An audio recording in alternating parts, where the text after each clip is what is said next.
Hello and welcome to The Big Debate. I'm Sikim Gabadeli. Over the past 13 years, at least 31 South African lesbians are known to have been murdered in homophobic attacks. Of these, only 2 cases have been brought to court and only 1 person was convicted. Gay men also face violence and discrimination despite the rights they enjoy in our Constitution. On this week's show, we bring you a special debate recorded for the BBC in 2010 at a time when a small number of Ugandan lawmakers were trying to introduce the death penalty for homosexuality in their country. Their argument was that homosexuality is contrary to African culture. Now, that's a view we put to the test in our debate for this week, entitled, "Is Homosexuality Un-African?" Here in Johannesburg, the Constitutional Court is required to uphold South Africa's Bill of Rights, granting equality to all regardless of sexual orientation. However, right across Africa, gay people can face persecution, imprisonment, or even death. In this BBC World Debate, we ask, is homosexuality un-African?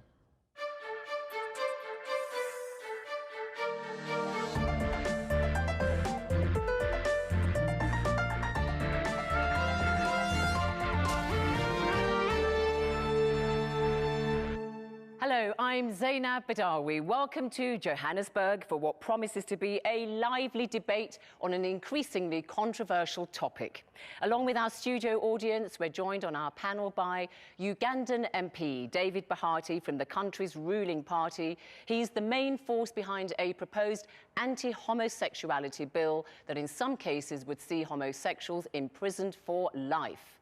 Festus Mogae, president of Botswana for 10 years until 2008. He now backs decriminalisation of gay people, but is criticised for not doing more when he was in power. Paula Akugizibwe, an African thinker, public health activist and poet from Rwanda, who's lived and worked right across the continent. Siddiqa Tunde Lawal is a leader of the Ansaruddin Youth Association of Nigeria, a Muslim group with branches across the length and breadth of Nigeria.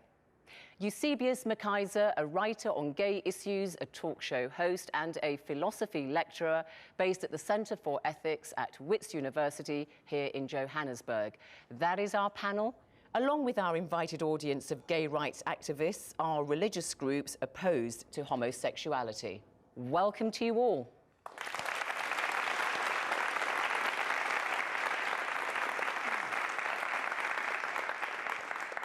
Now, before we start our discussions on homosexuality in Africa, let us just set the scene for you. The BBC's Kevin Wachiro has this overview. By the way, some viewers may find some of the images in this report disturbing. Gay pride on the streets of Durban. South Africa has gone further than any other country in the world by enshrining gay rights in its constitution. But this legal protection doesn't always guarantee that people enjoy these rights in practice. This is Millicent Gaika. In May last year, she became the latest lesbian in South Africa's poor black townships to be subjected to a brutal sexual attack. Like many other lesbians, she underwent an ordeal known as corrective rape, carried out by gangs of youth who claim they intend converting their victims to heterosexuality. These attacks take place despite South Africa's laws aimed at protecting gay people. In 13 other African countries, homosexuality is also permitted by law. But in the remaining 38 African nations, being gay is a crime. In 3, it is punishable by the death penalty. Nowhere is the debate more polarized than here in Uganda. It is a sin. You can't have sex with another man. This is really contrary to God. I'm also against homosexuality because it's totally against our culture. Life imprisonment. It's a fair what? It's a fair punishment. Where do these attitudes come from? One place is the church. Pastor Martin Semper preaches to students at Makerere University in Kampala. The standard is a man is to marry what? A woman, and the two shall become one. Therefore, if you have others, such as a man with another man, you are falling short of the standard. A man with an animal, a donkey, a goat. You have fallen short of this. Jesus laid the standard. Last year, a Ugandan newspaper published the names and photographs of 100 alleged homosexuals and called for them to be hanged. The newspaper's editor, Giles Muhame, claims that homosexuals in Uganda recruit young people, encouraging them to be gay. It's this practice which he says justifies the death penalty. In my view, I also support this man. They should be hanged. You'd like to see homosexuals? Yes, and the hanging should be public. The newspaper's publication of the identity of alleged homosexuals coincided with a new anti-gay bill introduced into Uganda's parliament by lawmaker David Bahati. It calls for life imprisonment for homosexuals and the death penalty for aggravated or repeated cases. If his bill were to become law, all Ugandans would be required to report homosexuals to the authorities. Similar anti-gay initiatives continue to be discussed in other African countries. Sylvia Tamale has conducted research into the history of same-sex relationships in Africa. She rejects the view that homosexuality is un-African. Gay people have always lived among communities. Everyone, in the village would know that so-and-so, sleeps with another man, but they were not vilified. They were not praised, but they were not vilified. That's my point. So all these anti-gay sentiments came from outside.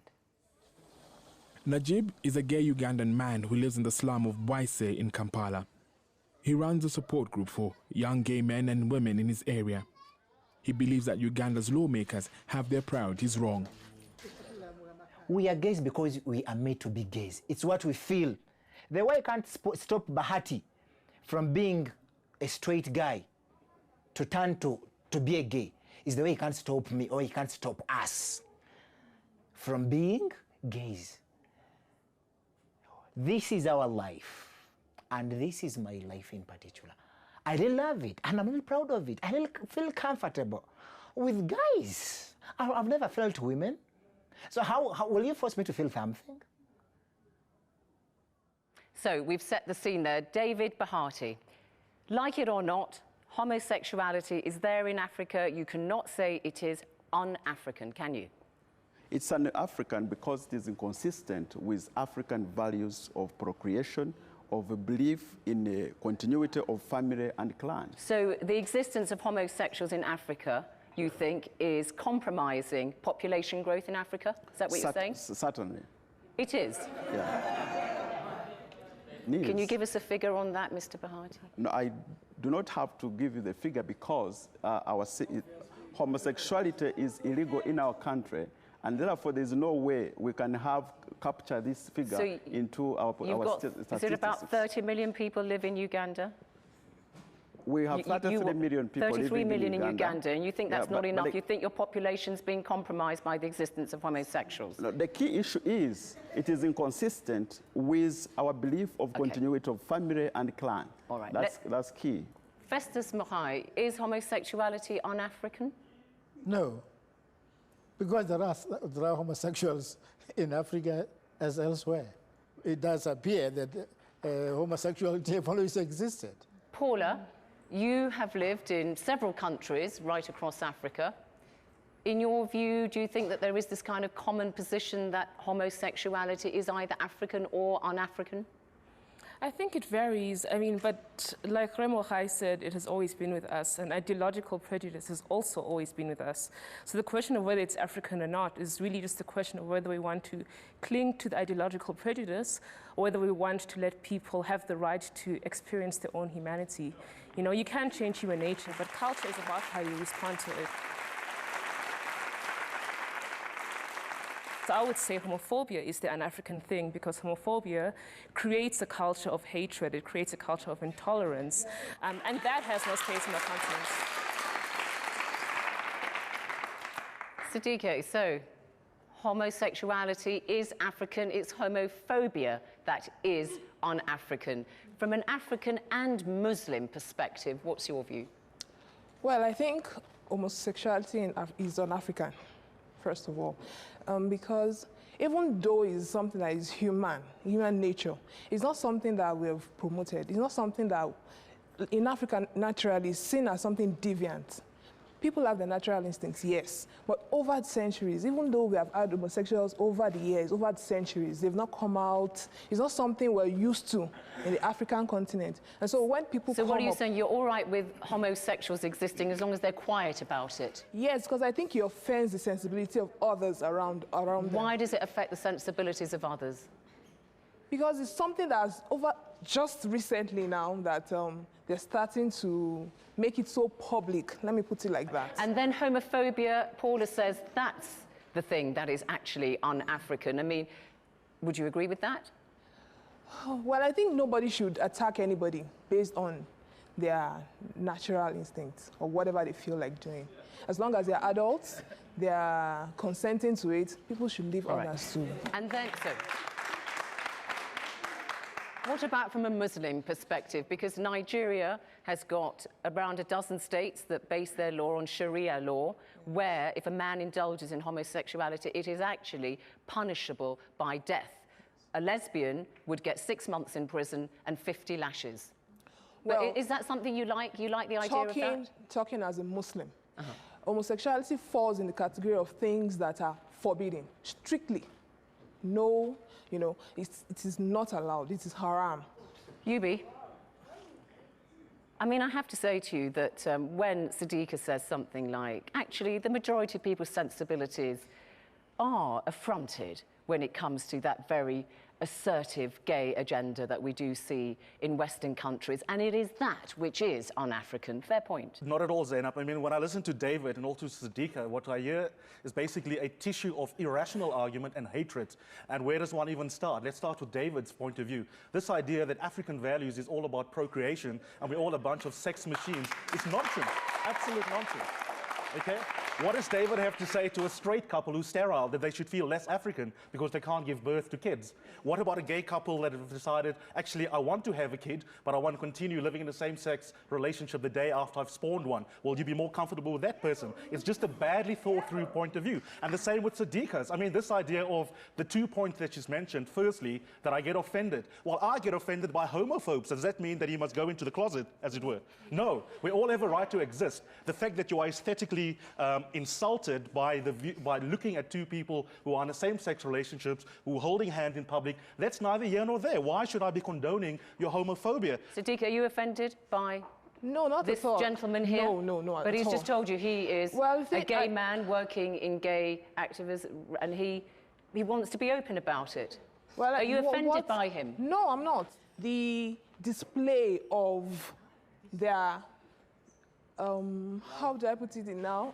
Well, their position. The public display of, that's what I mean by public display. Yes. Two men kissing in public, for instance. You don't like that? Thing. Well, would ordinarily accept it from a straight couple. Do you accept that, perhaps? I mean, well, do you want the right to kiss somebody, a male partner or boyfriend in public? Well, of course I do. I mean, it's a good start. That, you know, I'm not about to be lashed for what I'm doing if it was up to her. But the real question... The real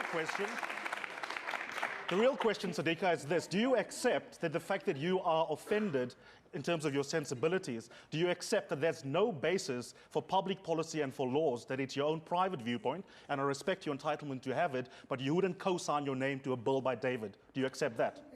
I won't co-sign my name to a bill like that. All right, we'll develop that point later.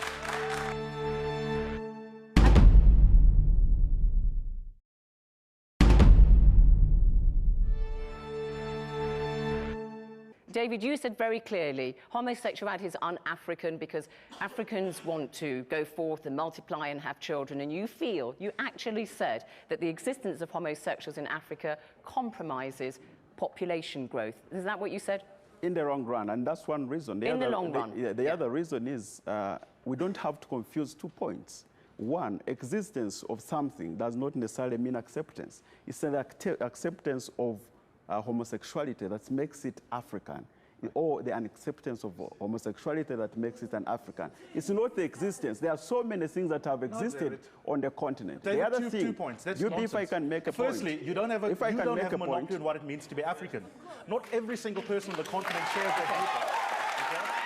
I'll give you a chance to come back. Okay? Just a minute. And secondly, but much more importantly, let's say for the sake of argument that the majority of Africans share your viewpoint. So what? The fact that the majority of people may be sexist and misogynist doesn't mean we need laws that reflect that. It means those attitudes are wrong and need to be engaged. The question of what is morally right or wrong is not a question of doing a head count and seeing what the majority of people think. But this point about in the long run, populations are going to be compromised because of the existence of homosexuals.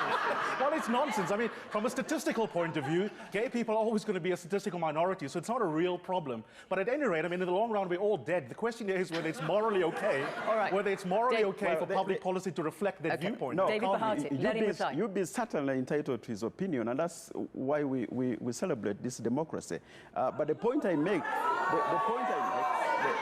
the point I make, okay, let him the make point his point. I make also is that Africa, especially from the country I come from, we are Christians. And we view homosexuality as sin, period. Well, we're going to be talking to some Christians in the audience. Let me just get a view there.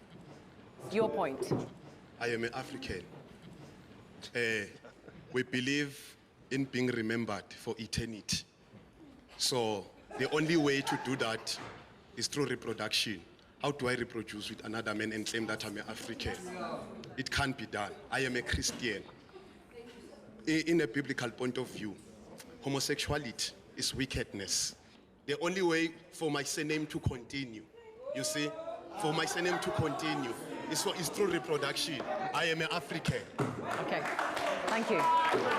Right, let's just stick to this question of, is homosexuality un-African? I want to go to an African traditional healer here in our audience. Mkunzi Kabinda is from here in South Africa, and let's just see some pictures of the kind of things that she does.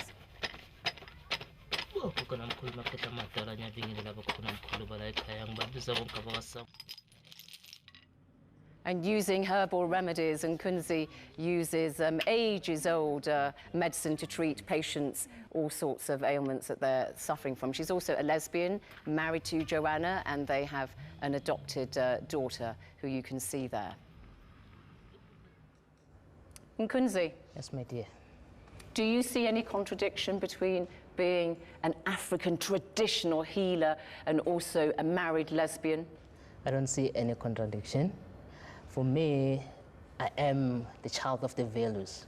My ancestors, they accept me the way I am, and they allow me to have a wife. This is your wife, Joanna, yes, next to you there. Wife. You've celebrated, is it 3 years you've been married now? Definitely. And Joanna.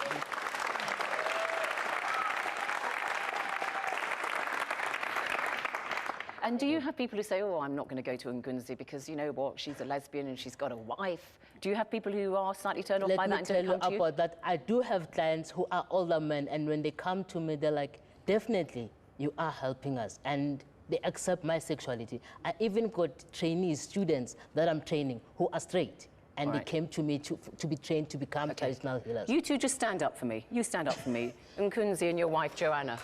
David.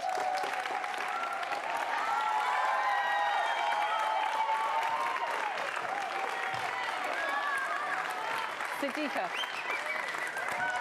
Stay standing. No, actually, come here. Come here.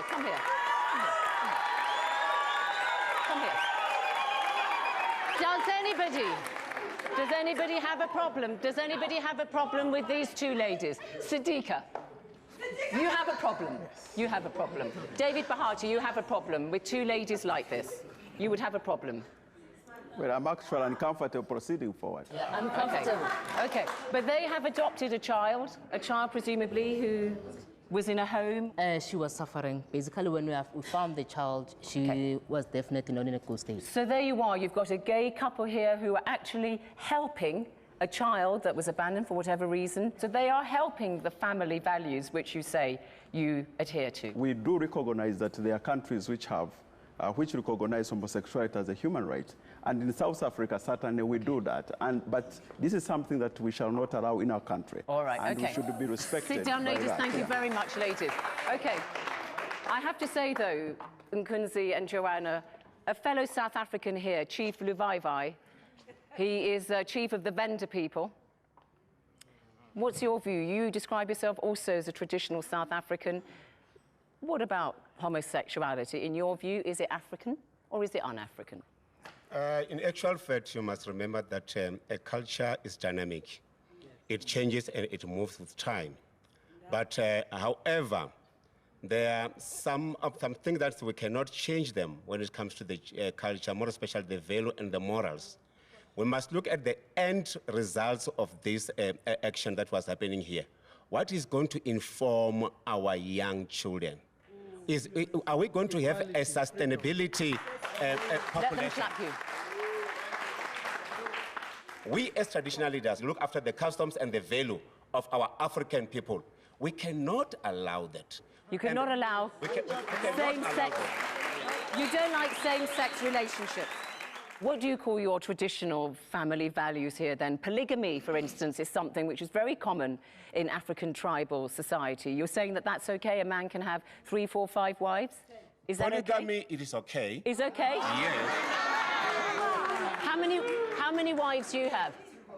How many wives do you have? I've got 1 wife married officially now, and I'm still having 2 to marry. So you are a defender of polygamy because you think it's traditional African culture and you think it's right. And how many children do you have? How many children do you have? I've got 4 children. 4 children, okay. So imagine if I was promoting what 4 official children? Yeah, official. How many unofficial? I don't have unofficial. I don't have unofficial. What I would like to elaborate is that, what about if, during my time, if I came across with this situation, it means that I'll be not having the kids. And then what is going to be a continuity of my chieftainship? Because there will be nobody called to take over. So you're agreeing with David Bahati here? Yes. Okay. All right. I want to go to... Yeah, David, briefly, and you then want to go to the audience some more. If I can make one point. You've talked about adopting children, but we have a number of children in Uganda who have been traumatized by the fact that they've been adopted by gay couples, and they are traumatized. They are traumatized by being forced to call a man mom or a woman dad. We are looking at them and they are traumatized. You wanted to come here and I want to go to the audience. Yeah, I wanted to make a small point. I think it might surprise many homophobes to know that gay people can actually procreate. Yes. So this argument... Yeah, but he just said he doesn't like the idea of 2 same-sex people having a child. Yeah, but then they need to pick their argument. Do they actually just don't like gay people full stop? All right. For no reason? We'll develop that. Or is it because of the false belief that gay people can't actually have kids or be good parents?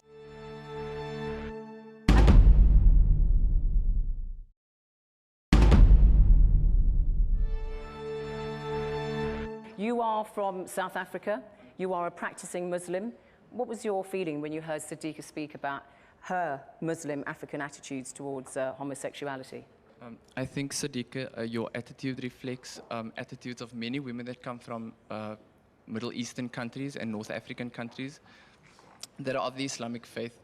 And I want to tell you that being homosexual, and this is probably another debate all on its own, but being homosexual is not un-Islamic. If anything, the Quran promotes diversity. And I think that a lot of what you believe in, a lot of what you bring into the table is based on what you have been told by a patriarchal system. A patriarchal system that informs what African is, what un-African is, what Islamic is, and what un-Islamic is. A Lutheran pastor here wants to say something. I'll hold the mic. Yes. Hi, my name is Peter Oberholz. I'm Director of Inclusive and Affirming Ministries. What we do is we try and dialogue with all people, but especially Christians who believe in fundamentalism is the way. Now, I hear you say, David, it's un-African. Do you mean Africa before Christianity or after Christianity? Because you say we're also Christian. What is un-African is religious intolerance and fundamentalism. I'm hearing you speak from one side only, religious Christian fundamentalism, and I'm sorry to say the words you are using are identical to the 3 American pastors who went to your country to talk to you and your president and many leaders with their agenda saying to be trying to recruit the whole world. All right. So you want to be African of voicing the voice of right-wing American fundamentalists. All right, okay. Just briefly address this point. You've heard it before that you have links with conservative Christian organizations, principally in America, the Family, it's called, for instance. In relation to the piece of legislation that I'm proposing, It's a Ugandan legislation proposed by Ugandans. It has nothing to do with people from other countries. All right, okay. I want to go to Victor Mukasa. Victor Mukasa, you are from Uganda, like David Bahati. You describe yourself as a transgender person? I'm a human rights defender. You're a human rights defender and a transgender? Yes. That rhymes. Okay.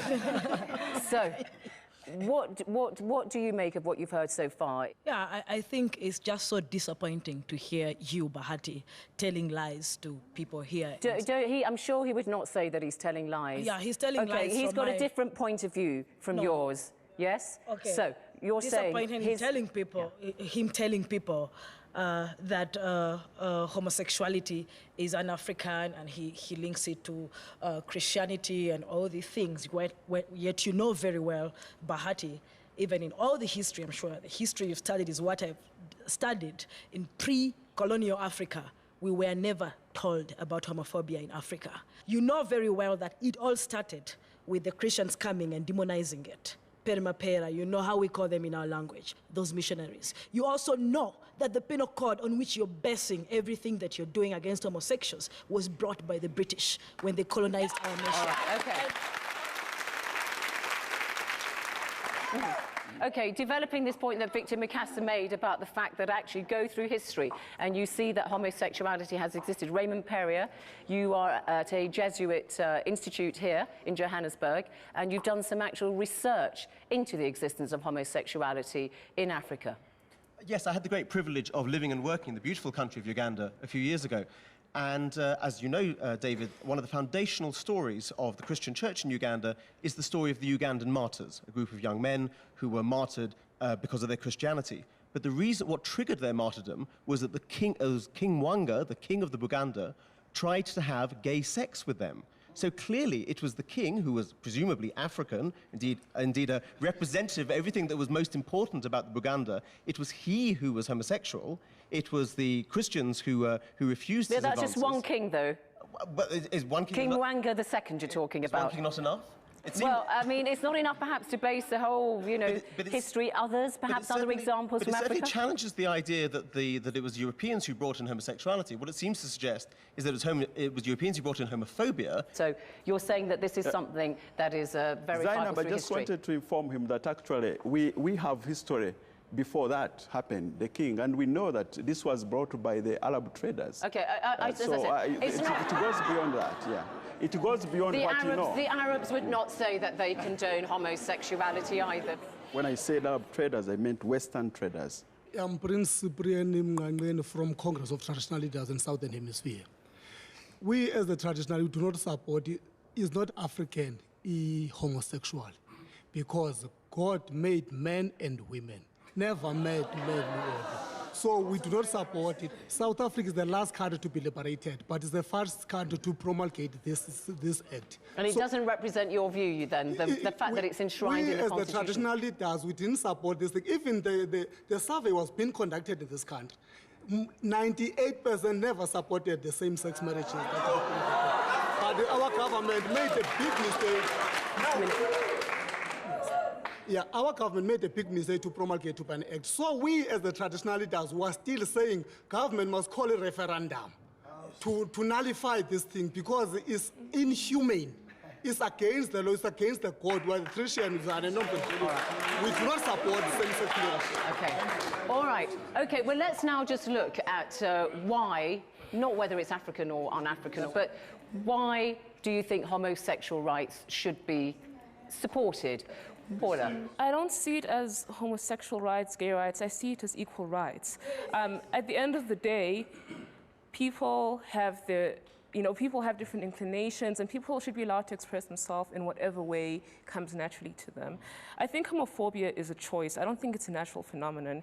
If children in Uganda are traumatized because they've been adopted by gay parents, it's because an environment has been created based on various systems, Christianity, African culture, whatever you want to call it, that makes them feel traumatized. We could also choose to create a culture that makes them feel accepted, that makes, that is based on tolerance. And I think that's really the sort of African culture we aspire to. Let's see what Festus Mogai says here, because as a former president, you know that your fellow presidents now and prime ministers are perhaps, some would argue, creating that environment that Paula says, whereby people who are inclined to homophobia feel that they are able to make their homophobic comments, because no president in power, including you yourself, Mr. Mogai, when you are actually in power, you do not come out blatantly in support of gay rights. Fair yes, point? I did not come out in support of gay rights, but I did come up in support of human rights.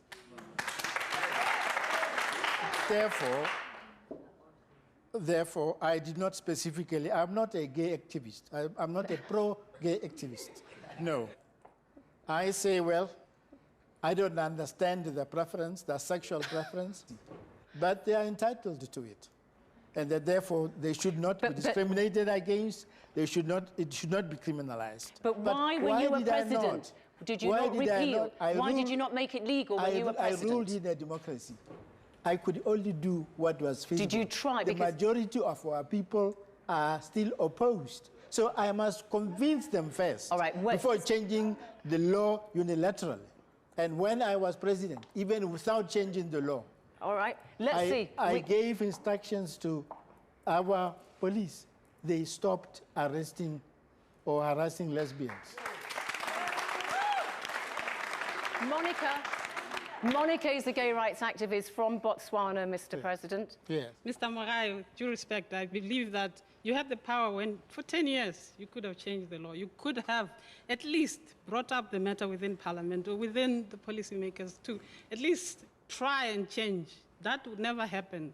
So that, I think that that's the fundamental problem that we have is the effort that you're putting in now, we never actually felt it in the country, at home, when you had the power to change things.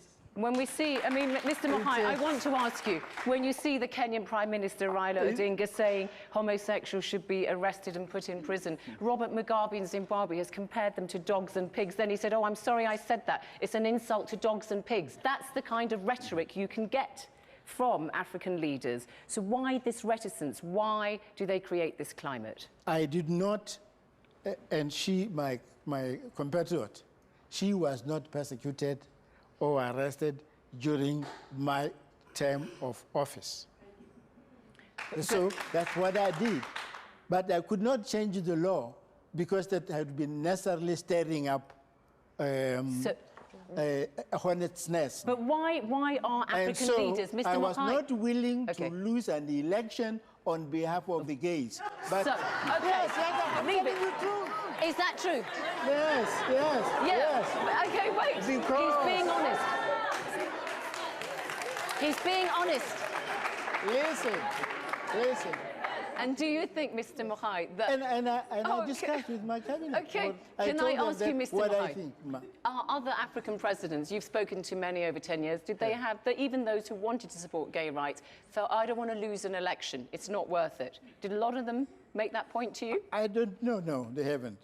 We haven't talked about it. Did you not discuss...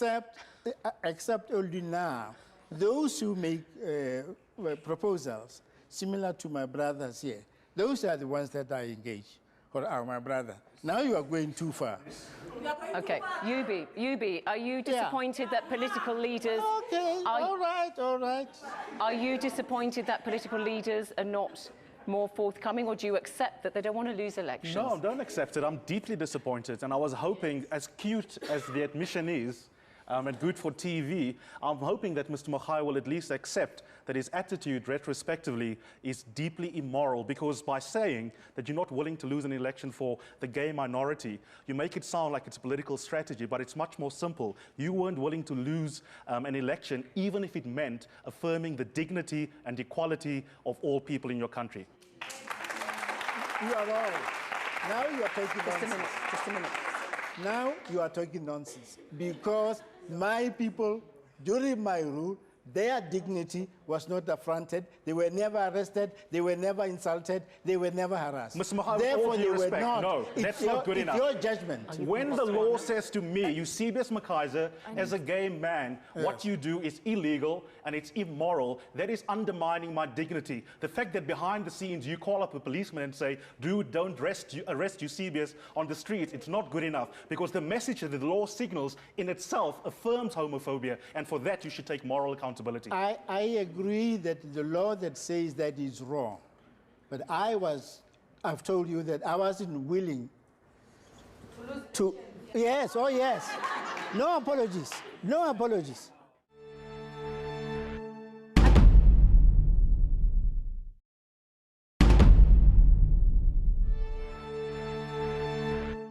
Just tell us why you feel that your anti-homosexuality bill, strengthening the current laws in Uganda whereby homosexuality is already punishable by up to 14 years in prison, why you feel that needs strengthening. Our constitution prohibits same-sex marriage. And this law is coming in to have a corresponding law that will punish same-sex marriage. That's number one. The second one, we have a problem of recruitment. So you're saying that your bill is opposed to the recruitment of minors by adult homosexuals? Yes, and it has four core elements. So it's about paedophilia, it's not about homosexuality then? It has four elements. I'll just ask you, is it about paedophilia? It's both. You have spoken before about the existence of videos that show the recruitment, in your view, your claims, that there are these adult homosexuals who are targeting minors. Just put the flesh on the bones. What exactly do you mean? We have evidence, and we are, listen, we are not obliged to present this evidence to this audience. Listen, I am a member, okay. Listen, I am a member. David, perhaps to take the stage like this. No, I'm going to give you a chance. Okay, wait, let's see. I'm going to come to somebody from Uganda. Okay, wait. Okay, wait. Whether you make whatever amount of noise, I cannot allow our children, Ugandan children, to be recruited into homosexuality. I will never allow it. Wait. Whether you allow it or not. Wait. Paula, is there anything in your work in health and sexual reproductive rights? You've lived in several countries in Africa. Are you aware of this kind of active recruitment campaign which David Bahati claims is in existence? I'm not personally aware of it, no. I think sexual coercion of any kind is a problem, but there's no reason why we need to frame it within the homosexuality, mindset. It's got nothing to do with being gay. Fikile is from the Association of African Lesbians. It is a coalition of African lesbians, which is an organization that works on the whole continent. We are working to defend and promote the rights of lesbian women, bisexual women, transgender people on the whole continent. And we are Africans. I stand here as an African person. I cannot allow a conversation to go on insulting me and telling me that I'm not an African. You're actually not even insulting me. You're insulting my ancestors. That's not what I say. You understand me? No one has suggested that you are an African. But if you believe in homosexuality, then you are believing in something that is an African. So that's what we are saying. Let me start by indicating how disappointed I am for David Pahat to be treated in the manner in which he was treated. He is a member of parliament in his country. The respect that he receives in his country must be meted out to him in this country. Okay, all right. Caleb, you are a member of a Christian political party of young people here in South Africa. You've got 3 members of parliament. Number one, everybody seated here is confusing the fact here. The issue is not about the hatred or the acceptance thereof. The matter is it African or not? Now, the truth, listen. Yeah. The truth of the matter is, let us conduct this debate in an orderly manner. In a family setup, in a family setup. And as much as you want to unravel the true fabric of being African by saying that being gay is acceptable or being lesbian is, it is totally against the morals of an African family.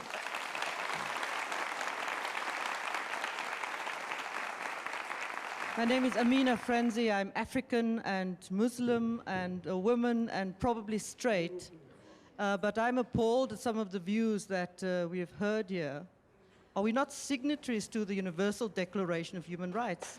And if that is the case, you know, why are we not brought to book for not adhering to some of the very universal principles that we're adhering to? That's very basic. I'm Nemo Malachi from the ACDP Youth Foundation. I'm the National Secgen. There are obviously biblical reasons against homosexuality, but there are also non-biblical reasons, such as thousands of years of traditional male-female marriages across the cultures and religions, the effect of public health catastrophe among homosexual men, the fact of numerous studies showing the importance of to children of a father and mother. In as much as polygamy is not allowed in America and stuff, and we do not impose it upon them because of human rights, they cannot impose their culture upon us due to human rights. I am Mazibuko Jaha, a straight African male with deep rural roots. It's clear to me that the answer to the Bahatis of this world is Africans like me rising up against them to say to them, what they stand for is not for us. We must make it clear as Africans across the world, across the continent, that we want equality, we want freedom, we want no discrimination, we want no ignorance of the type we have seen.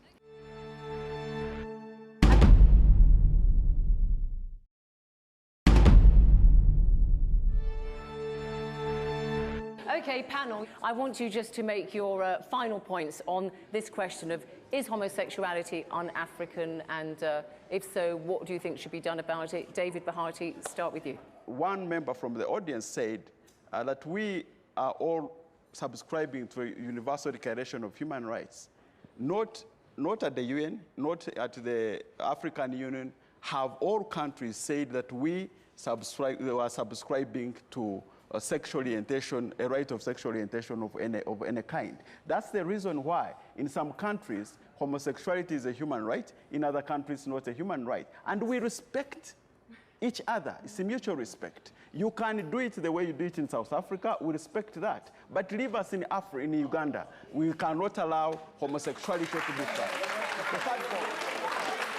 The final point, if I may, I leave South Africa with my heart bleeding. Festus Mogai. I can't understand why we say homosexuality is un-African when there is evidence that it has always existed in Africa and it exists today as it does elsewhere in the world. And therefore it appears to me that homosexuality, whether we understand it or not, or like it or not, is as African as it is European, as it is Asian. That's one. So our way of doing things in Botswana is to try to persuade. And my participation in this forum today, I was hoping that we would discuss without too much excitement, because we would try to persuade the rest of Africa and show them that their homophobia is unjustified. But unfortunately, we became too excited, emotionally affected. They stood up, they shouted down those who disagreed with them. Then it appears that we are using intolerance to fight intolerance. So I thought maybe that a little presentationally. Paula, your view on what you've heard and how things can move forward?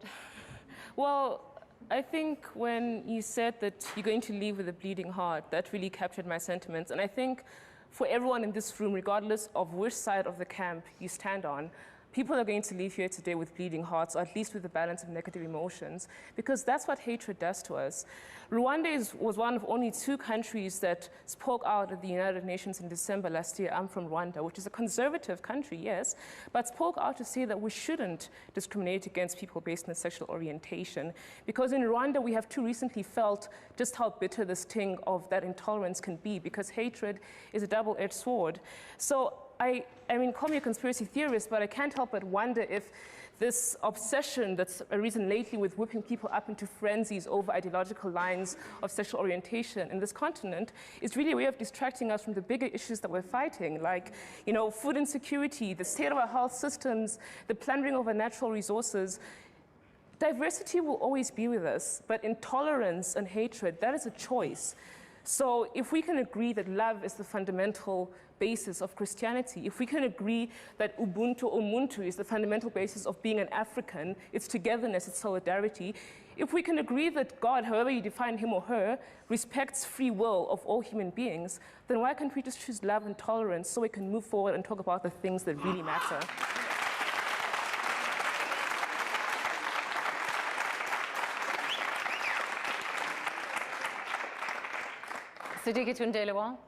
Gay people should, I think, in the African continent, don't rub it in our faces. We are still finding it difficult to accept that a man or a woman and a woman should kiss in public or do the other things a man and a woman should do. So please, I think you should just leave it where, I don't know if I work elsewhere in Europe or whatever, but in Africa, I think. Okay. Yubi. But in Africa. Yubi. I want to make 2 points in closing, Zainab. The first is that I must say I'm deeply disappointed with the South Africans in the audience who are supportive of the sentiments, if not the bill, that David is proposing. And the reason for that is that, and it links up with Paula's example of the Rwandese experience, we haven't yet forgotten the scars of apartheid and what it meant as black people in this country to have your humanity reduced to something else. And yet, what short memories we have, because our own experiences of being discriminated against on the grounds of race, which is analogous to sexual discrimination, doesn't somehow make people reflect on why all forms of prejudice are bad. The second point I want to put on the table in closing is to say really to David this, that I think we're in danger of being over-intellectual. We talk about, is it African, is it not African? Is the anthropological experience predating Christians' arrival or not? I don't care about those things. We're forgetting the humanity of this, David. For me, if you look at Frank and his partner, if you want to talk about my own experiences with my partners, it's the same love that you are experiencing. It's the same trials and tribulations in my personal life. I'm not harming you. All I'm asking for is to give me the private space to live a loving relationship with another person of my own choosing. All right, well, clearly the gulf still exists between the 2 camps in this debate. Is homosexuality un-African? I hope we've shed both heat and light on this topic of being gay in Africa, thanks to our panel, our studio audience, and to you, wherever you are, for watching. From me, Zainab Badawi in Johannesburg. Goodbye.